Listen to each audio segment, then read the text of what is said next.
ইতালির আমালফি কোস্টে লুকিয়ে আছে একটি স্বপ্নময় জায়গা যার নাম ফিয়োর্দো ফিওরোর। এটা শুধুমাত্র একটা সৈকত না, বরং একেবারে প্রাকৃতির কোলে গড়ে ওঠা এক রূপকথা শহর।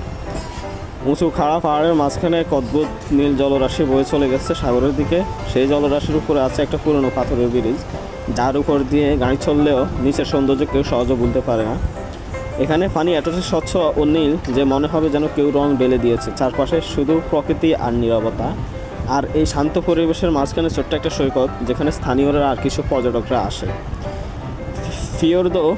ফিওরোর এর বিশেষত্ব হলো এর গঠন। এটি একটি প্রাকৃতিক ফিওর্দো, যেখানে পাহাড় দুই পাশে ঘিরে রেখেছে সমুদ্রের পথকে।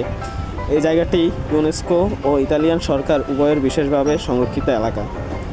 যদি আপনি প্রকৃতিকে ভালোবাসেন, পাহাড় আর সাগরের মিলন দেখতে চান, তাহলে এই ফিওরোর আপনার জন্য বেস্ট হবে। আপনি এই জায়গাটা ভিজিট করতে পারেন।